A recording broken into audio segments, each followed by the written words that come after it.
Eduardo Gabardo.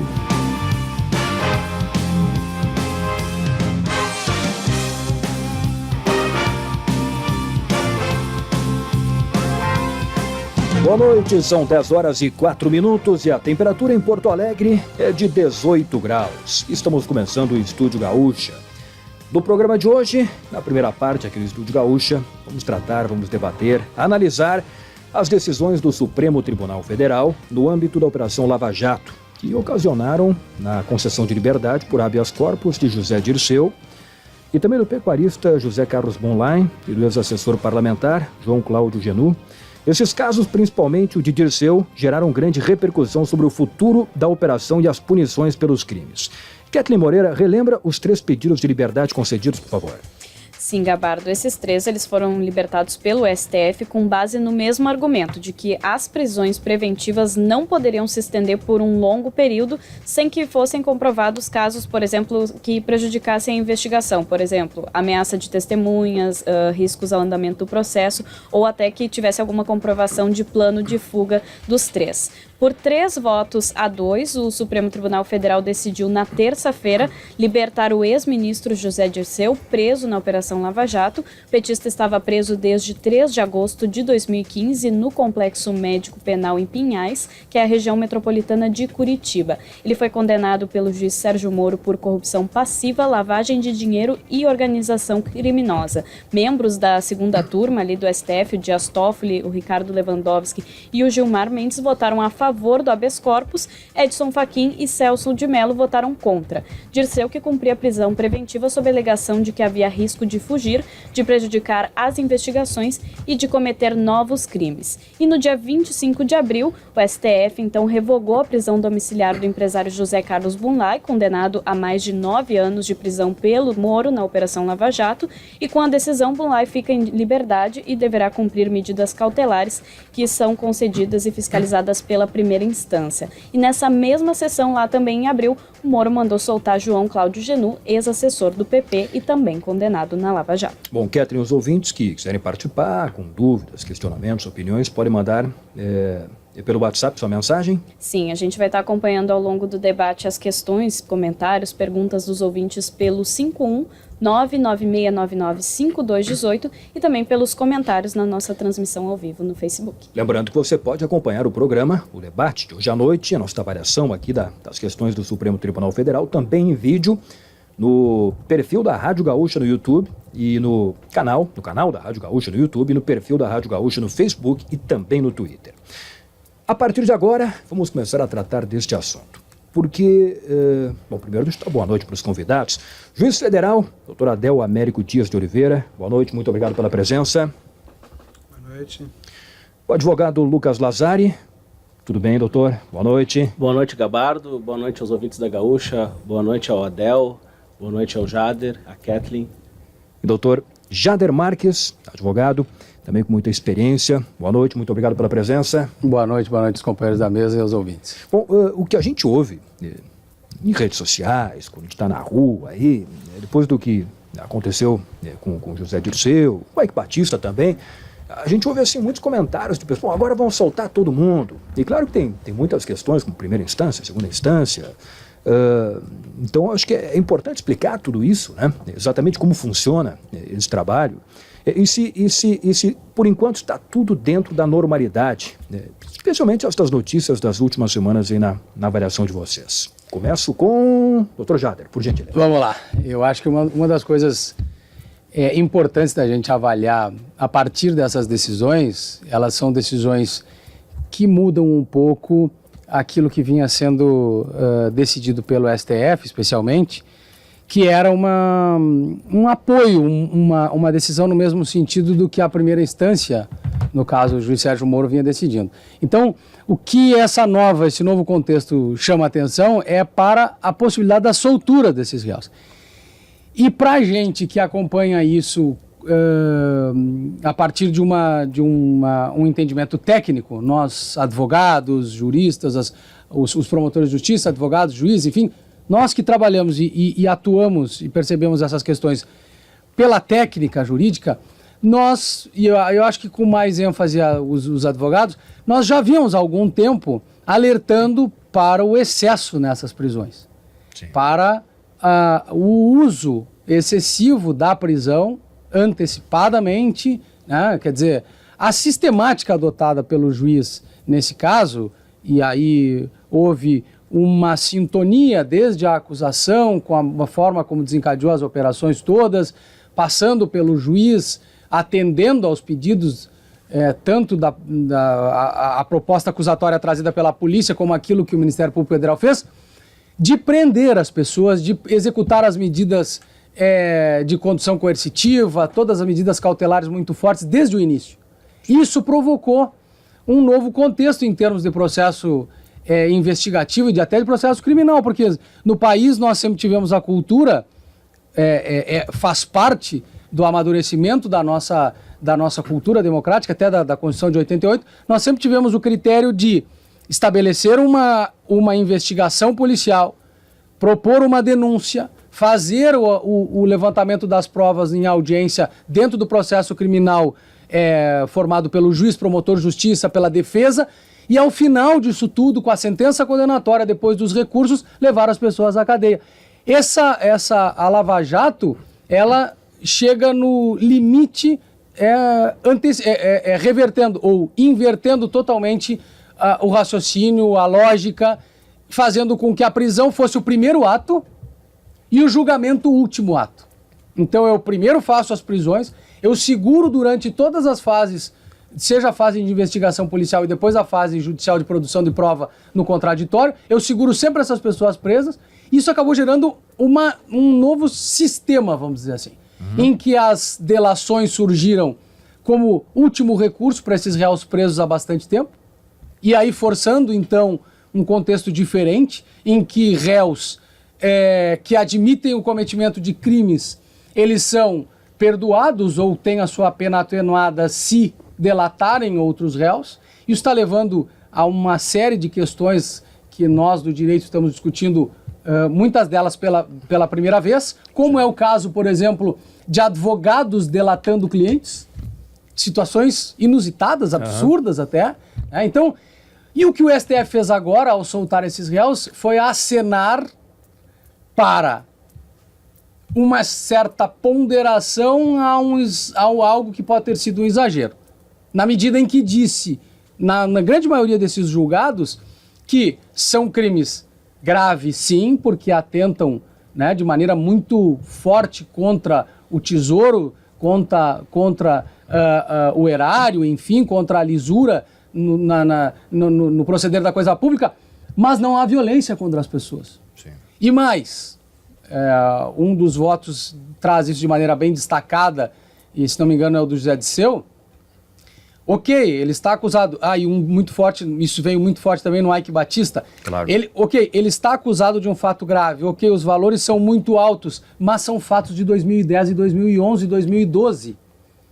O que de lá para cá justifica que agora e só agora essas pessoas então tenham que ser presas, né? Então está misturando um pouco aí a questão da dificuldade que a justiça tem em dar uma resposta rápida com a necessidade de alguma maneira, apresentar um resultado para a sociedade. O senhor acha, então, e aqui eu pergunto de dois nomes aí que estão na mídia, que são muito polêmicos, Eduardo Cunha e Antônio Palocci, se aconteceu o mesmo com eles logo ali na frente em relação à soltura, não vai ser nenhuma surpresa? Não vai ser nenhuma surpresa, poderá ser a consolidação de um entendimento que sempre foi majoritário no STF, que é majoritário no STJ, que as cortes estaduais também sempre disseram nos julgamentos, que é essa máxima que está prevista na Constituição e que faz parte do amadurecimento democrático do nosso processo penal ao longo de muitos anos, que é o seguinte: a prisão, ela é uma exceção. E como ela é uma exceção antes do trânsito julgado, né, antes de haver o processo, ela precisa ser uma exceção e ela precisa vir fundada em elementos concretos. Mas o réu poderá fugir. Mas o réu poderá prejudicar a produção de prova. O réu poderá. Poderá? O que os votos agora dos ministros acabaram destacando é o seguinte: poderá, qualquer um poderá. Eu preciso, para a decretação de uma prisão preventiva, que um elemento concreto torne isso factível. torne isso real, torne essa possibilidade não só objeto de uma hipótese, de uma suposição, mas algo concreto. Uhum. Mas o Eike Batista poderá influenciar na coleta de provas. Em que sentido? Como? O juiz não estará lá acompanhando todo o procedimento? O Ministério Público não está atento? Não existem cautelares capazes de evitar que eles atuem contra a produção de provas? Sim. Então, me parece que assim, do 8 ao 80, o que nós estamos vendo agora é essa acomodação, né, de, quem sabe, um uso excessivo das prisões num primeiro momento. Agora vai haver um tempero para isso, um maior cuidado, quem sabe, com as solturas desses réus. O STF está acenando para isso. Não é possível prender por qualquer motivo, né, para tirar daí as vantagens que a acusação quer. E aí, quem sabe, a gente vai começar de novo a rediscutir a prisão preventiva com o seu caráter excepcional, só em caso concreto. Bom, depois vamos avançar aí para o que vem pela frente, julgamentos em segunda instância. Doutor Lucas Lazari, eu queria uma opinião sua primeiro sobre estas notícias das últimas semanas, especialmente envolvendo aqui José Dirceu, Eike Batista, enfim, essas notícias da última semana. Eu concordo com a manifestação do Jader e eu acrescento que as prisões cautelares que estão sendo executadas ao longo da Operação Lava Jato, elas certamente foram fundamentais para a popularidade da operação, tanto a operação quanto os principais atores da operação, que são os membros do Ministério Público e o juiz Sérgio Moro, são pessoas tão populares a ponto de até se cogitarem serem candidatos nas próximas eleições. Porém, essas prisões, como foi bons índices nas pesquisas, mesmo que isso não vá acontecer, né? Porém, essas prisões, como foi já exposto, elas não têm caráter sancionatório, ou seja, os réus não estão presos porque cometeram crimes e estão sendo punidos por isso. Em tese, a prisão serve para garantir que o processo ande, para garantir que as provas não sejam destruídas, para garantir que eles não fujam. Porém, foi evidente ao longo da operação que essas prisões estavam sim sendo executadas, uma manobra como uma forma de fazer uma execução antecipada da pena, e penso que a decisão do Supremo envolvendo esses casos sinaliza para uma mudança nesses rumos. Claro. Doutor Adel, por gentileza, queria a sua opinião também. Bom, eu penso que a questão envolvendo as prisões preventivas na Lava Jato, elas partem por uma questão cultural, como disse o Dr. Jader.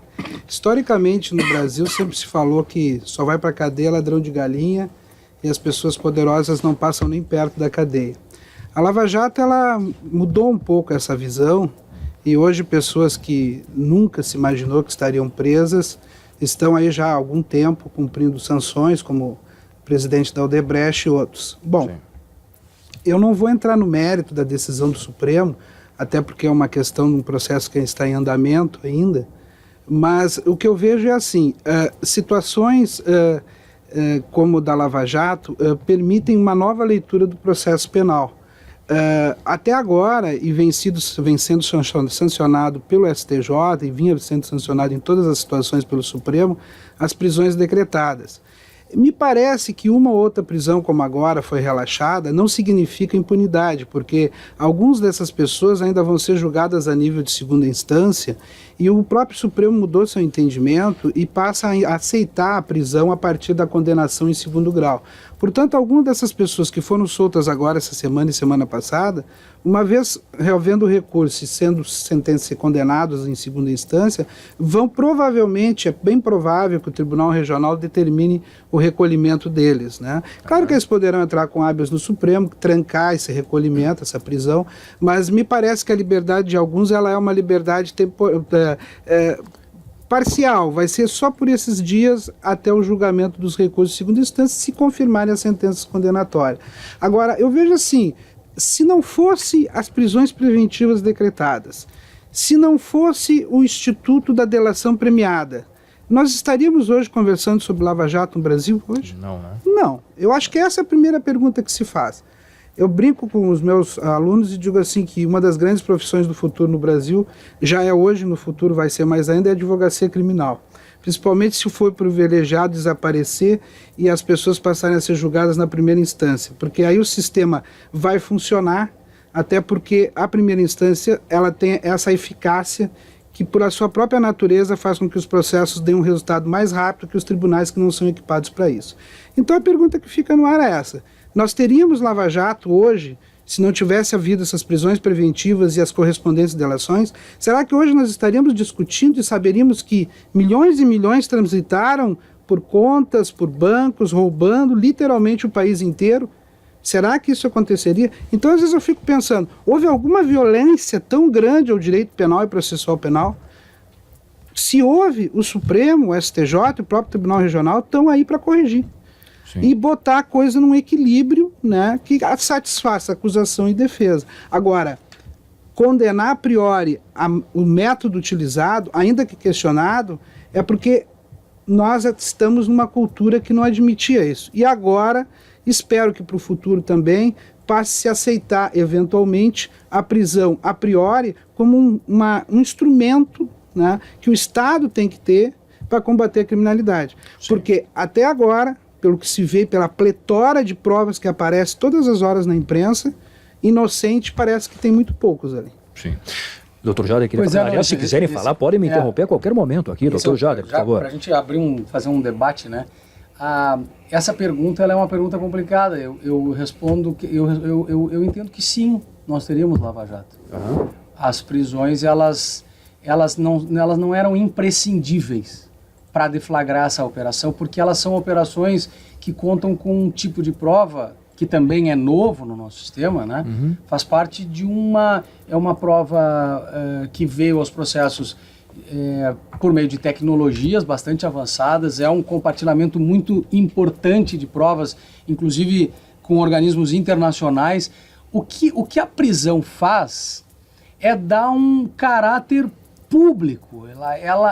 A prisão nesse caso, doutor Adel, na minha visão, e claro que eu respeito a sua posição, mas nós teríamos Lava Jato sim, esses réus seriam condenados com tranquilidade pela prova documental que tem lá, até porque não é por prova testemunhal que eles são condenados, eles são condenados pela prova documental que está, pelas quebras de sigilo, o que a prisão fez foi jogar alguns réus contra os outros e ampliou de uma maneira, claro, muito maior, facilitou muito a vida da acusação, na medida em que o delator, ele não só diz tudo que a acusação quer que ele diga, como ele diz mais, ele diz o que for necessário, ele precisa livrar a sua própria pele.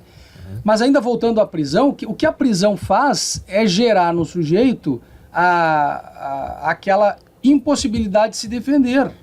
E eu não estou dizendo se ele é culpado, se ele não é. Nós tivemos, me parece, eu quero ser corrigido se eu estiver errado, os 2 primeiros réus julgados na Operação Lava Jato e que permaneceram presos por um longo período, eles foram absolvidos no TRF. E a história desses 2 réus é uma história que a gente não pode desconsiderar dizendo, ok, mas tem muito pouco inocente. Bom, são 2 inocentes que perderam família, que perderam emprego, que perderam a vida, presos durante um longo período, durante toda a operação, durante todo o processo, a produção de prova, e absolvidos com liberdade decretada a partir daí para recolher os pedaços, os restos da sua vida, do que sobrou da sua vida pessoal. É gente que não tem mais família, é gente que não tem mais emprego, que não tem mais possibilidade de vida como tinham antes, mas que foram, né, envolvidos por esse furacão, por essa coisa. Então, até que essa situação atinja a gente ou um dos nossos e que essa força toda recaia sobre nós com a violência que recai, porque o Estado, a força dele é impressionante, até que isso aconteça a gente vai percebendo que os fins vão justificando, que os meios vão justificando os fins e que, bom, olha aí, olha tudo que a gente apurou, então não faz mal que uma meia dúzia de inocentes pague um pouco mais. Sim. Nesses casos assim, em tese, quem faz delação premiada consegue reduzir a sua pena em mais ou menos quanto tempo? Há casos, inclusive, de não ser penalizado. Então, porque E isso vai ter que ser discutido ainda, quais os limites para a delação. Quais os limites? Por quê? Porque uma pessoa vai lá, e se o Lula quisesse fazer delação, eu fico sempre pensando isso, se ele quisesse fazer delação, o Ministério Público possivelmente diria, não, a gente não vai te perdoar de nada, a gente quer que tu sejas punido. Claro. Então, ele é uma pessoa que não faz jus à delação. Então, quem é que faz? É quem é escolhido? E quem é escolhido? E por que é escolhido? Quanto tempo a gente tem de delação premiada no Brasil? É muito recente, né? É recentíssima. Inclusive, até hoje, a gente não... A questão mais importante é que muitos desses institutos sequer hoje, como a condução coercitiva, como uma série de... sequer estão na lei. Então, o que a gente fez? A crítica que os processualistas fazem ao Sérgio Moro é que muitas dessas coisas foram levadas a efeito sem uma previsão legal para isso e contrariando a tradição, não vou dizer que a tradição da interpretação que os tribunais tinham. Isso foi criado e a legislação agora vai correr atrás dessas transformações. Sim. Possivelmente as pessoas corram atrás para dizer, bom, precisamos de um instituto para delação premiada mais completo, precisamos regular essa questão das conduções coercitivas, onde a pessoa está presa, ela é obrigada a ir a um determinado local, mas lá ela pode ficar em silêncio. Sim. Deixa eu fazer uma outra questão para vocês aqui, sobre o julgamento em segunda instância. Deve demorar muito para ocorrer? Nesses casos, por exemplo, em que houve aí soltura do José Dirceu, do Eike Batista. O Eike Batista acho que não teve ainda o julgamento em primeira instância, não teve ainda, né? Mas o julgamento em segunda instância, normalmente, ele demora para ocorrer? Isso depende do Dr. Lucas. A gente brinca que prazo para o judiciário não depende de muitas circunstâncias, muitas inclusive que os desembargadores do tribunal não controlam, que é o cartório, que é toda a burocracia para o processo estar pronto para julgar. Mas a Lava Jato tem julgado, pelo menos os processos aqui no TRF4 têm sido julgados em um prazo bastante rápido. Inclusive isso tem sido muito contado, as pessoas fazem a conta para saber se até 2018 vão julgar o eventual recurso do Lula, porque isso, do ponto de vista da eventual candidatura dele, é fundamental, se julgam antes ou julgam depois de outubro de 2018, mas os julgamentos têm acontecido, ao menos no TRF4, com uma celeridade razoável. Claro, tendo um prazo previsto aí. Existe na avaliação de vocês... Como é que dá para definir a relação entre os procuradores do Ministério Público Federal em Curitiba e os ministros do Supremo Tribunal Federal? Como é que dá para definir essa questão aí? Vocês acham que essa relação está um pouco conflituada? Na verdade, institucionalmente, essa relação se dá dentro do processo, ela não é direta, né? Até porque eles estão atuando a nível de primeira instância. E aí sai um pouco do que nos interessa como técnicos, né? É toda essa questão que envolve a midiática da operação propriamente dita, né? Sim. Na questão técnica, não há essa relação nem subordinação dos ministros aos procuradores e vice-versa. Os procuradores trabalham com a lógica, né, de serem parte, como a defesa também buscando a condenação. E os ministros examinam as questões já em segundo, terceiro ou quarto nível, ou seja, aquelas questões ali já foram previamente examinadas em regra. Então, eles já recebem com uma outra ótica, uma outra visão. Resgatando aqui o que o Dr. Jader falou sobre a questão, por exemplo, da condução coercitiva, ela tem uma previsão dentro do Código de Processo Penal, não da forma e do modo com que ela foi utilizada durante a Lava Jato. Mas o importante é que essa posição adotada pelo juiz de primeiro grau, ela foi chancelada até hoje pelos tribunais, tem sido aceita, e curiosamente, o projeto de lei de abuso de autoridade, um dos dispositivos prevê exatamente que constitui abuso de autoridade a condução coercitiva sem intimação prévia. Ou seja, o legislador considerou, a partir, se for convertido em lei, né, se for sancionado o projeto, que o juiz que determinar uma condução coercitiva sem fazer uma intimação prévia estará incidindo no delito de abuso de autoridade. O que na prática retira toda a eficácia da condução, porque se você tem que intimar a pessoa para ela depois ser conduzida, qual é o objetivo da condução? É como disse o doutor, levar a pessoa, realmente ela vai detida até um local para depor, e lá ela tem o direito constitucional de se manter em silêncio. Ela pode inclusive silenciar perante o próprio magistrado, como aliás muitas das pessoas que estão respondendo o processo na Lava Jato fazem. Muitas pessoas não sabem, mas tem muitos réus que se negam a responder as perguntas do juiz no interrogatório e respondem apenas as perguntas da defesa. É um direito constitucional que as pessoas têm, né? Então, ou seja, a condução coercitiva pode não ser simpática, mas agora com a lei de abuso de autoridade, o legislador, se não chegou a conceituar o instituto, mas ele já legislou de forma explícita, ou seja, ele está reconhecendo a existência dele na medida que o desrespeito a ele constitui um ilícito por parte do magistrado. Mas isso é uma coisa muito importante. A partir se passar essa ideia, o que foi feito até agora seria crime. Sim. Por quê? Porque eu chamo a pessoa, venha depor, e aí a pessoa não vem. Bom, então eu vou te buscar. Hoje não.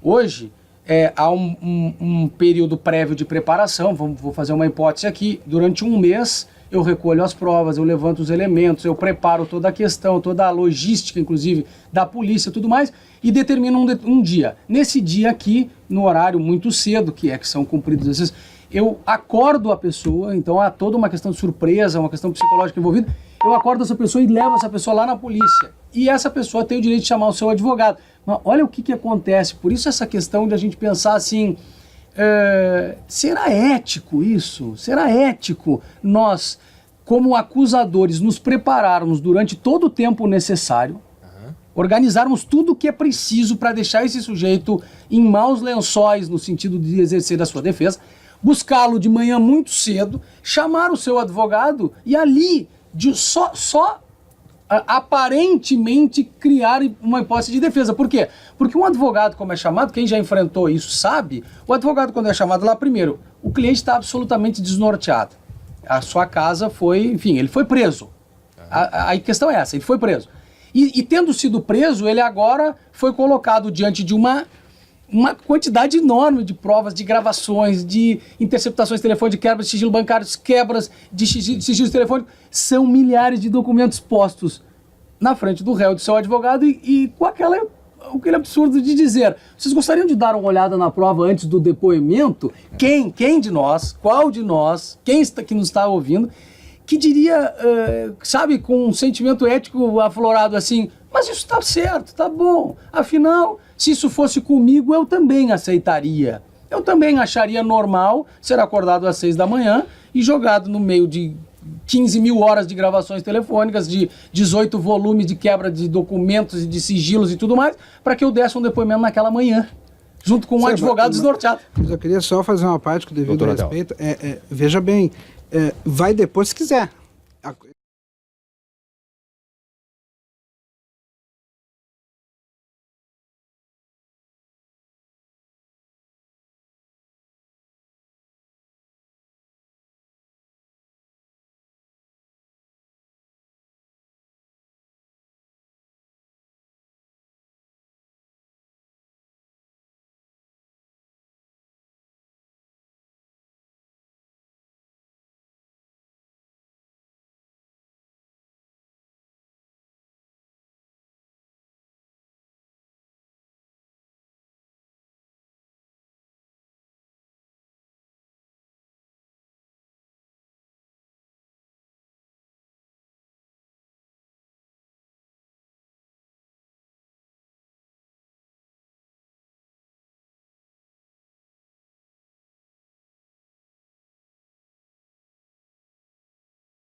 A gente reage num sentido sistêmico, não é dar lá já, porque tu tens toda a razão nesse ponto.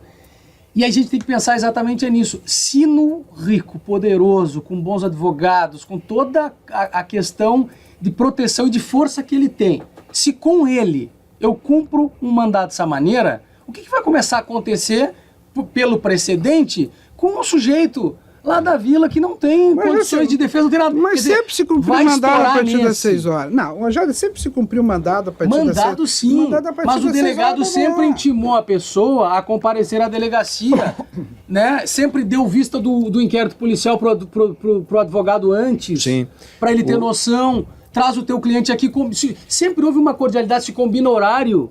Se combina horário, se combina dia. Doutor, o senhor pode ir nesse dia? O delegado muitas vezes ligou pra gente e disse, pô, surgiu uma operação, não vou poder ouvir vocês, pode trazer na outra semana. O que aconteceu dessa vez foi mudança de cultura que tu falou. Mudou a cultura. Doutor Lucas Lazari, acho que vai falar alguma coisa. E depois eu queria perguntar, o que muda com a lei de abuso de autoridade nesse cenário que foi citado aqui, de levar a pessoa lá às 6 da manhã? É importante lembrar que no processo do mensalão é que houve muitas condenações, inclusive a réus até hoje cumprindo penas, não houve nenhuma prisão preventiva. Então, não é necessária a prisão preventiva para um processo penal contra figuras da política ter êxito. E uma questão que não precisa nem ser formada em direito, é uma questão lógica sobre o tema da condução coercitiva. Se o réu tem o direito de permanecer em silêncio, por qual razão se mobilizar todo um aparato do Estado, que é o contribuinte que banca, o servidor que naquele dia vai estar mobilizado para isso, que banca a gasolina das viaturas que vai levar um indivíduo de um local para outro, para ele chegar na frente da investigação e dizer que não quer falar.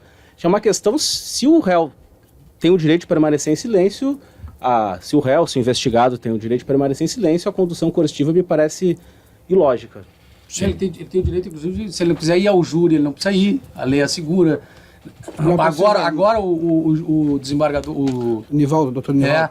Doutor Nivaldo disse aqui que o Lula não precisa comparecer às audiências. Por quê? Porque a gente vem construindo isso há algum tempo. A acusação precisa levantar os elementos de prova e condenar a pessoa. Agora, não pode haver essa lógica de que eu, sem vergonha, ladrão, que meti a mão no dinheiro público, que eu vá contribuir para a minha própria acusação. Isso é pedir demais para o sujeito. Né?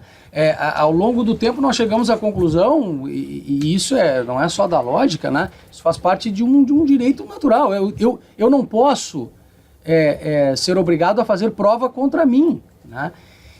As coisas dessa operação, e quando a gente fala dela e a gente pensa assim, puxa, mas será que o Odebrecht entregaria esse esquema todo desse tamanho? Será que nós chegaríamos num nível, né, de faxina, de limpeza dessa corrupção toda e tal?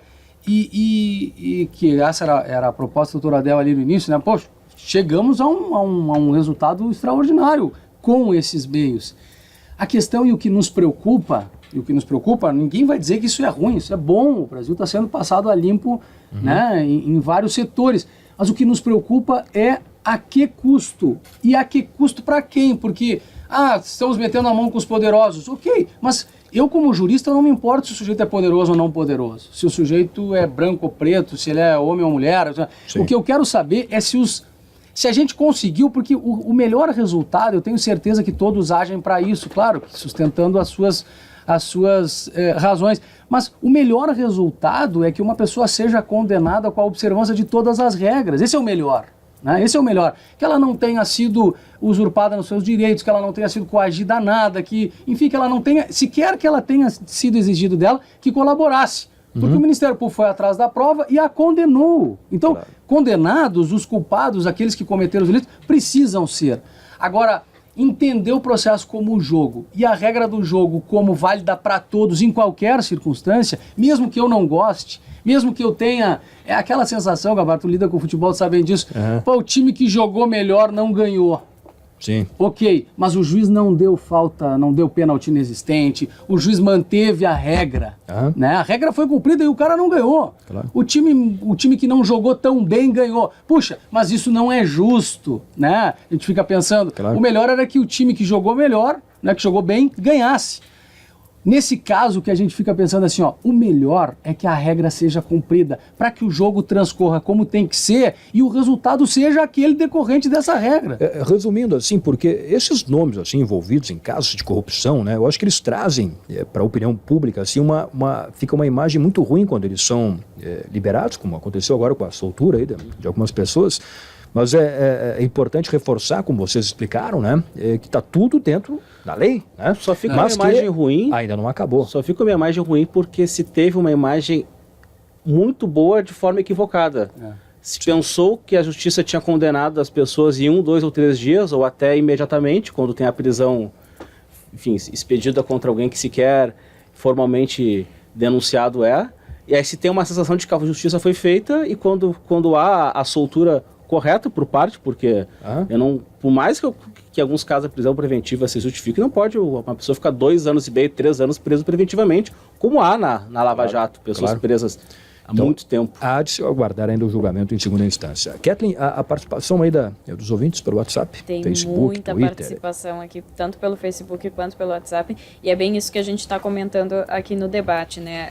Tem muitos ouvintes que trazem uma angústia e falam de uma sensação de impunidade, né, em função da liberdade, principalmente do José Dirceu. O Adilson, de Portão, faz uma pergunta. Ele diz: quem fiscaliza os ministros do Supremo Tribunal Federal? Ele considera um absurdo o que está acontecendo, largando corruptos da Operação Lava Jato.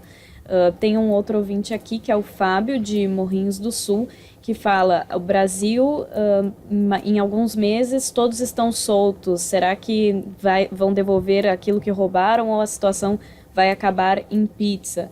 O Eduardo diz: o Zé Dirceu está condenado, o status dele é condenado. Pode recorrer? Pode. Mas enquanto não recorrer, ele é culpado dos crimes. Estava preso porque foi indiciado outra vez e continuava recebendo propina. Essa é a opinião do nosso ouvinte. Daí, só atualizando uma notícia que a gente tem de agora à noite, que é do nosso assunto: o José Dirceu chegou em Brasília e ele foi recebido por manifestantes no prédio onde ele mora. Foi hostilizado por cerca de 50 manifestantes ligados ao movimento nas ruas e por moradores da vizinhança. Foram necessários um efetivo até de 15 policiais militares do Distrito Federal para conter esses manifestantes que receberam Dirceu em frente à sua casa, gritando palavras como ladrão e criticando o Supremo Tribunal Federal. Eu não sei se vocês querem falar alguma coisa sobre as questões ali dos ouvintes. Uma coisa bem interessante, não sei Doutor se a gente tem tempo. Temos mais. Mas uma coisa 15 minutos ainda. Bem importante sobre como as coisas acontecem e assim, e a opinião pública, que a gente chama o senso comum, as pessoas do povo, como elas têm uma visão, né? E essa visão acaba sendo distorcida. E às vezes nem os juristas se dão conta do que está acontecendo. Gabardo, pensa assim, o doutor falou isso, o doutor Adel falou isso no início, assim. O STF mudou a posição. Ele entende que depois de um julgamento de segunda instância, os réus podem ser desde logo levados à prisão para cumprimento já da pena. Embora haja recursos para a STJ e para a STF, que são recursos para Brasília, para que as pessoas entendam. Sim.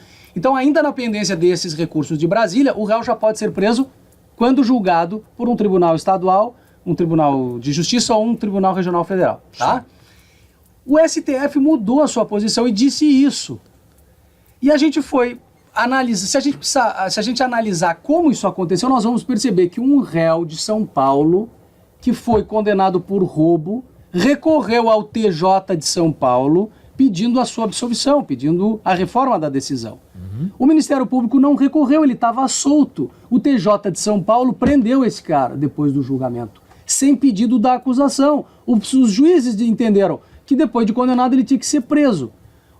As advogadas dele entraram com habeas corpus no STJ e o STJ negou a liminar. Disse assim, não, o que o TJ de São Paulo fez não é grave, não é um problema. Vamos julgar isso daqui a pouco no mérito. Deixa para julgar no mérito daqui a pouco. As advogadas não se contentaram e foram ao STF. Quando chegaram no STF, o ministro Teori Zavascki disse, isso é um absurdo. Se um réu que estava em liberdade, quando recorreu para o Tribunal de São Paulo, e só ele recorre, ele não pode ser preso dessa maneira sem uma causa que fosse uma hipótese de prisão preventiva. Ele tem direito a recorrer até o final. Teori Zavascki disse isso e mandou soltar esse réu lá de São Paulo. Só que, em dezembro, agora do ano passado, o mesmo ministro, olha só, é um HC impetrado pelo réu. É um remédio que se usa em favor do direito de liberdade. Num HC impetrado pelo réu, no qual o ministro havia dito que não se poderia prender antes, né? Agora não me lembro quando é que foi o julgamento desse habeas. Foi no ano passado. Ele vem, leva isso para o plenário e muda, o STF muda a sua posição. Então o que a gente viu? Que a prisão na segunda instância, antes do trânsito e julgado dos recursos, ela foi alterada num habeas corpus proposto por um réu em busca do seu direito de liberdade, com liminar concedida pelo ministro num primeiro momento, e no mérito revertido todo o sistema. Todo o sistema.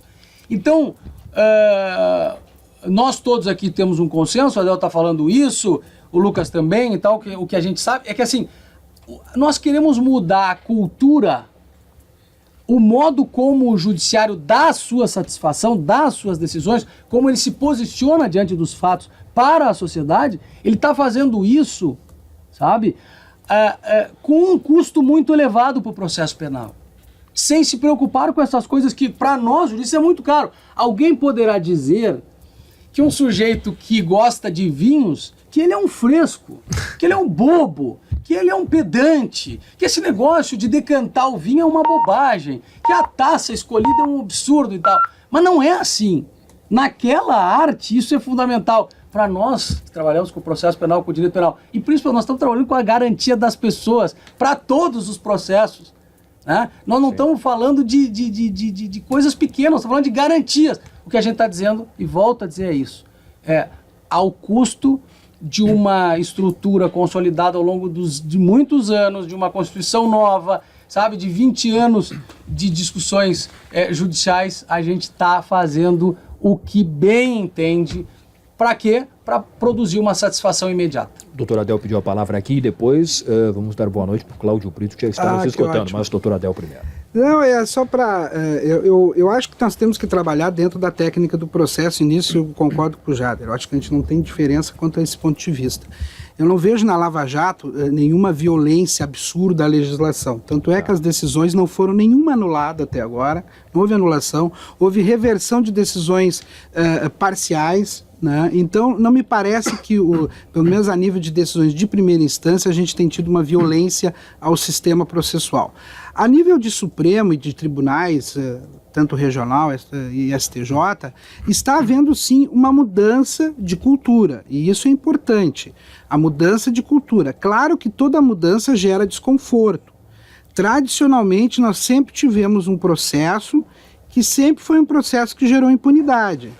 E isso que eu quero me bater. Há uma mudança que eu acho salutar de cultura. Talvez aqui e ali possa ocorrer nesse processo de mudança alguns exageros que os tribunais superiores e o Supremo vão corrigir, mas essa mudança de cultura é necessária, porque senão nós vamos perpetuar a impunidade no Brasil, e perpetuar a impunidade de pessoas que têm um grande dano. Porque quando se fala que são crimes praticados sem violência física, é realmente. Só que o dano que se causa à sociedade desses milhões, bilhões sonegados, refletem sim na saúde, na educação e na segurança. Portanto, são pessoas que não pegaram uma arma e não assaltaram um cidadão. Mas a sua conduta produz lá na ponta aquele assalto que o cidadão comum sofre. Porque são bilhões retirados do erário, dinheiro que já estava lá dentro.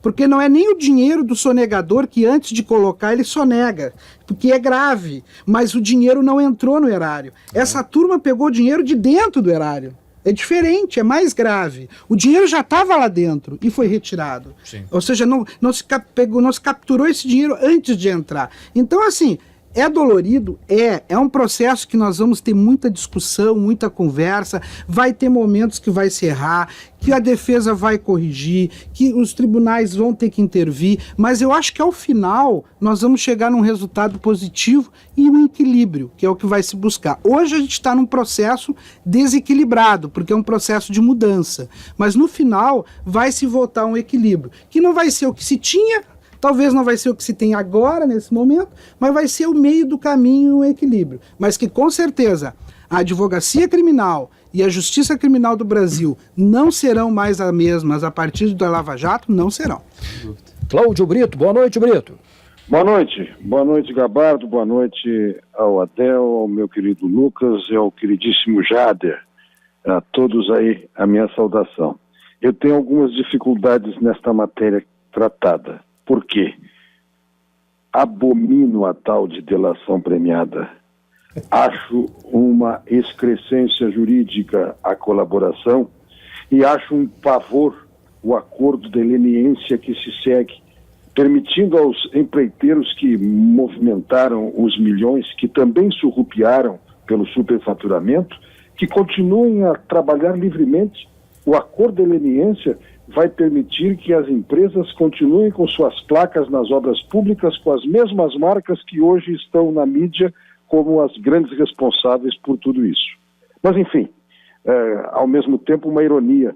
Há pouco vocês falavam da recenticidade dessa legislação que permite inicialmente a delação e depois dourar a pílula. O eufemismo determinou que se mudasse o nome para colaboração premiada.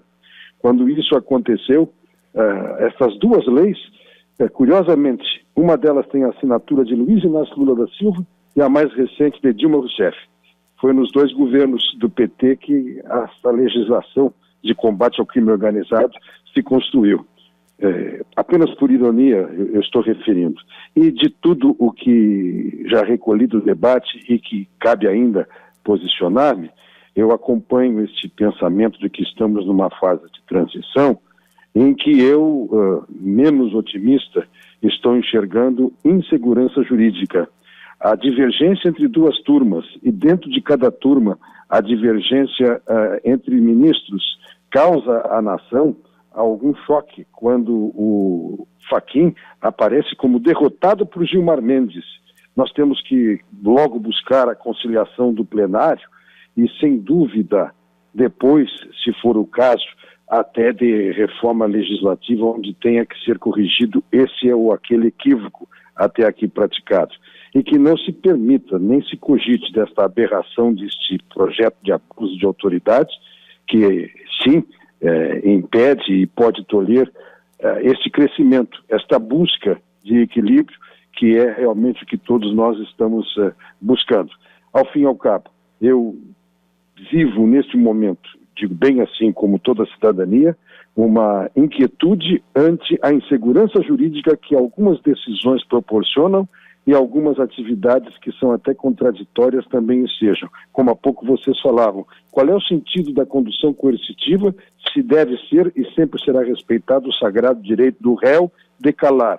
A condução coercitiva que eu entendo quando aplicável a uma testemunha intimada regularmente e que não comparece. A velha condução sob vara para chegar a uma audiência e trazer o depoimento dos fatos que conhecer, alguém para testemunhar. Mas com o réu é diferente. Mas, enfim, é só isso, então, que eu trago como contribuição, aplaudindo a você, Gabardo, a Kathleen, que está na produção, e aos ouvintes da Gaúcha, porque você reuniu aí um triunvirato de primeiríssima qualidade. Eu fiquei muito feliz de estar junto com esse povo. Sem dúvida. Muito obrigado, Brito. Grande abraço. Um abraço. Uma boa noite, Brito. 10h52, e como o Brito falou, o time de qualidade e o tempo passou muito rápido, né? Daqui a pouco às 11 horas no Esporte aqui, a gente vai tratar de uma informação de agora. Eduardo Batista está sendo demitido do cargo de técnico do Palmeiras. A delegação chegou agora em São Paulo, onde o Palmeiras perdeu pela Copa Libertadores da América. A informação lá de São Paulo é que o Palmeiras vai atrás do Cuca. E, de novo, foi técnico até o final do ano passado. Bom, mas daqui a pouco às 11 horas a gente vai trazer mais informações aqui. O Lucas tinha falado aqui sobre o tribunal, o TRF4 aqui, né, o Tribunal Regional Federal da 4ª Região, que vai ter um papel importante, né? Extremamente importante. Está tendo e vai ter um papel extremamente importante nesses julgamentos, né, Lucas? Certamente. E discordando um pouco do que o Adel comentou anteriormente, de que as decisões do Moro são acertadas pelo fato de elas estarem sendo confirmadas pelo TRF4, pelo menos a grande maioria das suas decisões são confirmadas, um índice de quase 100%. Penso que isso só prova aquela famosa frase que se refere ao Supremo, de que o Supremo tem o direito de errar por último, eu acho que o TRF algumas vezes tem o direito de errar por segundo. Confirmadas, assim, na maioria dos casos, a pena é ainda mais rígida ou é mais ou menos a mesma coisa? O TRF tem julgado muito, na verdade, além de julgar poucas apelações, mas julgou muitos habeas corpus contra prisões proferidas pelo Moro e a grande maioria têm sido mantidas. Mas o que eu faço questão de salientar, até para não ficar parecendo que quem defende a legalidade do processo está defendendo a impunidade, é que a Lava Jato, em que pese ser evidentemente a maior operação desse tipo acontecida recentemente, não é a primeira, da mesma forma que o Moro e que o Dallagnol não são os primeiros agentes como magistrado e promotor a terem uma certa popularidade. Não faz muito pouco tempo nós tínhamos o Protásio de Queiroz, nós tínhamos o juiz Fausto de Santos, que conduziram a Operação Satyagraha, que por não respeitar a legalidade do processo foi anulada, ou seja, todo aquele trabalho acabou sendo anulado posteriormente por imperícia na condução dos trabalhos. Então, eu tenho essa preocupação que a Lava Jato não sofra o mesmo destino que a Satyagraha sofreu. Sim. Sobre o que o Brito falou, no Supremo Tribunal Federal foi 3-2, né? O resultado do habeas corpus ali, da liberação da soltura do José Dirceu. O Fachin agora quer ver se consegue reverter essa situação levando para o plenário, né? Então, e esse é um ponto interessante, né, da operação em si, né? Ela, para usar uma expressão nossa aqui, ela grenaliza o debate, né? Uhum. Ela grenaliza, então é muito fácil, assim, por exemplo, a gente começar a dizer, o juiz está prendendo antecipadamente, está usando de alguns elementos que ferem o devido processo legal e tal. Não, então tu é advogado. Tu é pela impunidade. Não, então tu está te posicionando contra o Brasil. Então tu acha que a corrupção é boa. Um cara diz, não, tem que pegar e prender essa gente, porque tu fez essa... não, então tu é do time né, que quer a moralidade. E as coisas não podem ser levadas para esse lado. Mas isso chegou a um ponto, a atuação dos agentes, né, para usar uma expressão que o Alexandre Moraes gosta, os jogadores desse processo, eles saem do processo, né? O Adel disse aqui, eu não vou me falar sobre a decisão em si, porque ela está no processo e ela é do processo, é uma postura de juiz, né, de magistrado. O que está no processo é do processo, eu não posso me manifestar sobre a decisão em si.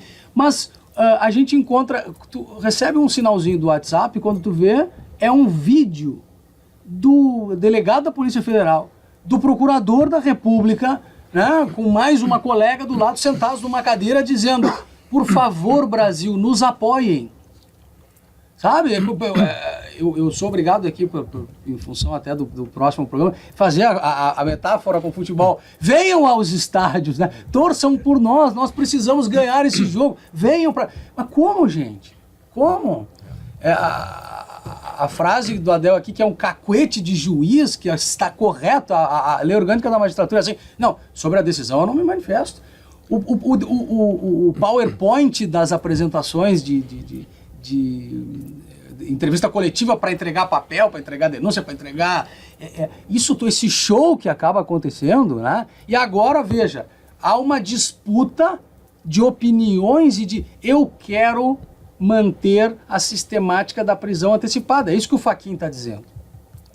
Nós temos que manter. Isso é da essência da Operação Lava Jato. Prender antecipadamente. Assim foi com a Operação Mãos Limpas, enfim. É uma sistemática. Mantém o preso, segura, né? E vamos tocar a Lava Jato como ela vem sendo. O Fachin, né, herdou esse processo com o falecimento do Theory e quer tocar dessa maneira. Alguns juízes começaram a dizer, ok, gente, mas rico ou pobre, seja lá qual for o delito e tal, nós aqui, ao longo do tempo, nós vamos considerando que para manter preso tem que ter elementos concretos que autorizem essa prisão. E esse Eike Batista pode ser um nojento, um asqueroso, um ladrão, mas, assim como o Zé das Couve, como qualquer outro, né, a tradição da corte é de não prender por possibilidades abstratas de atentar contra a prova, ou de fugir, ou seja lá do que for. Sim. Então, o que está acontecendo agora é uma inversão. O Eike poderoso precisa ser julgado como são julgados os ladrões, os ladrões de galinha, como são julgados as pessoas pobres, que se estenda ao poderoso, né? Sutherland dizia isso, né? O grande risco do colarinho branco é inverter essa posição e fazer com que a guerra ao poderoso, né? No sentido de fazer com que ele seja submetido à sanção penal, com que isso subverta a regra. Para prender agora, o Brasil não prende gente pobre? Tá aí, tá provando que prende. Sim, mas quando faz isso, faz da forma correta? Não tá tão correta, não tá tão boa, mas pelo menos tá prendendo. Não dá. Pelo menos está aprendendo, não dá. 10h59, tem mais um minutinho, doutor Adel. Só para concluir, eu acho que as regras do jogo estão sendo obedecidas de uma forma geral e não tenho dúvida quanto a isso. Há questão de interpretações, a defesa interpreta da forma que ela acha correta, o Ministério Público também. A questão da espetacularização por parte de algumas pessoas é uma questão que também a mim não me cabe comentar. A minha visão é puramente técnica da questão processual e eu acho que e também é importante a colocação do Jade nesse aspecto, mas na questão técnica processual, me parece que a gente ainda vai discutir muito, mas eu não vejo hoje, nesse momento, que se chega a dizer que está havendo alguma violência ou algum absurdo, até porque no próprio Supremo, os julgamentos que concederam a liberdade a essas últimas pessoas aí, que foi mencionado no início do programa, foi por 3-2, ou seja, foi um voto, né? Ou seja, ministros do Supremo, ou seja, tão bons quanto aqueles que concederam habeas, votaram, inclusive na composição da turma, teve um voto do ministro, por exemplo, o ministro Celso de Mello, para conceder o habeas para o GNU.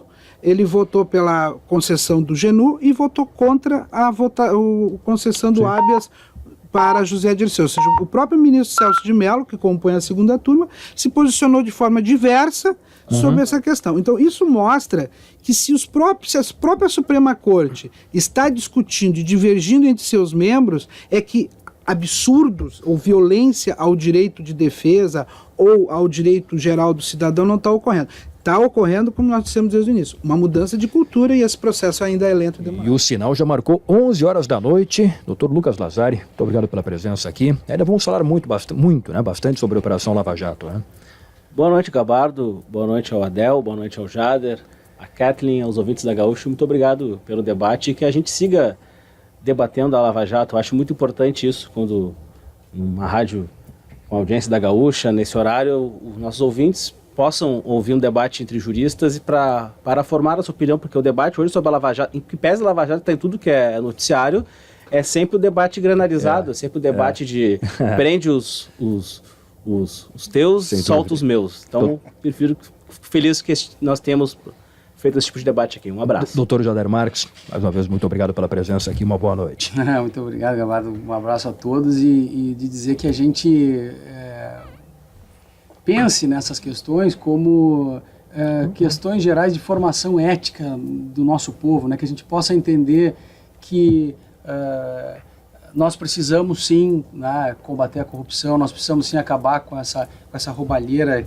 que toma conta dos altos cargos, enfim, mas que nós precisamos pensar no nosso dia a dia, né, no nosso pequeno delito diário, na pequena busca de vantagem indevida, né, naquelas falhas éticas que vão moldando o caráter dos nossos filhos, das pessoas que estão ao nosso redor. Então, é muito comum a gente ter essa cena de que as pessoas estão olhando a televisão e gritando contra os políticos, contra essa roubalheira e ao mesmo tempo fazendo coisas erradas, né, na sala junto dos seus filhos. Então, que a gente pense nas nossas próprias misérias e nas nossas corrupções dos dias a dia. Né? Doutor Adel, muito obrigado. Uma boa noite. Obrigado pela oportunidade, ao doutor Lazar, doutor Lucas, ao pessoal da Rádio Gaúcha, os queridos ouvintes, e dizer que eu tenho esperança, eu sou um otimista. Eu acho que nós vamos, ao fim e ao cabo, entregar esse país melhor do que nós recebemos. Tomara. Eu acho que todos nós queremos isso, né? E independente das posições que se defendam, o que nós queremos é o melhor para o Brasil e espero que a Lava Jato e qualquer outra operação que se siga, obedecendo fielmente os ditames da legislação e da Constituição, sirva para ajudar a melhorar o país, que é o que a gente quer para nós e para os futuros brasileiros que vêm por aí. Notícia na hora certa e já voltamos para falar de esporte aqui no Estúdio Gaúcha.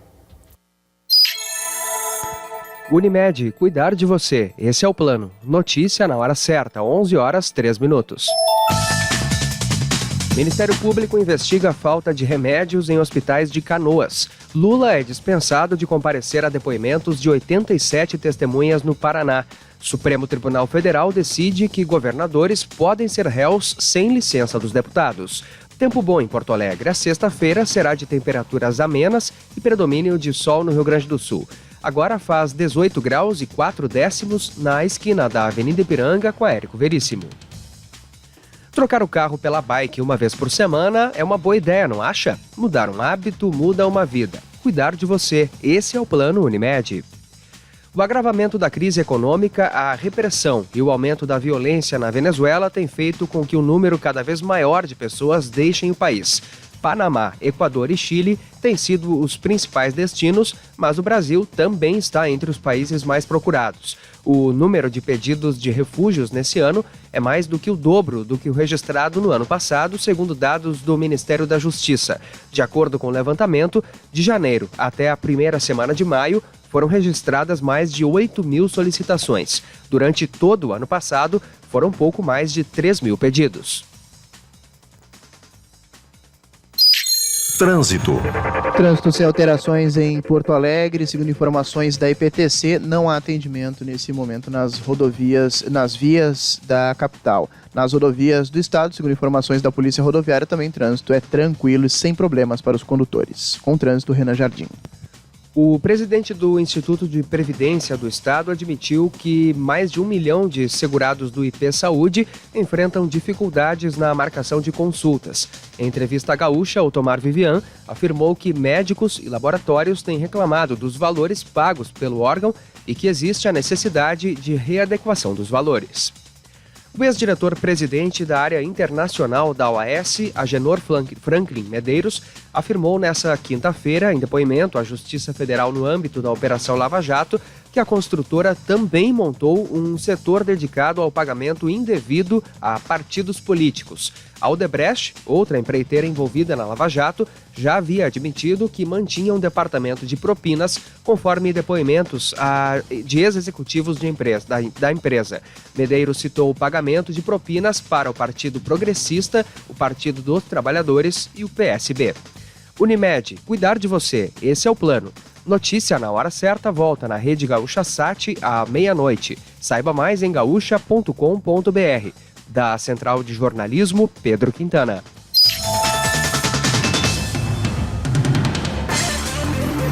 Minuto Trocação Pura. Sérgio Boas. O UFC está com planos para as mulheres e pretende lançar a categoria peso mosca. Até o momento, são 3 categorias para as meninas. A peso palha, que é dominada pela invicta lutadora, a polonesa Joanna Jedrzejczyk, que irá enfrentar na próxima semana, no dia 13, a brasileira Jéssica Batistaca. Peso galo, dominado pela brasileira Amanda Nunes. E a última criada é a categoria peso pena, que tem como campeã holandesa Germaine de Rendem. Minuto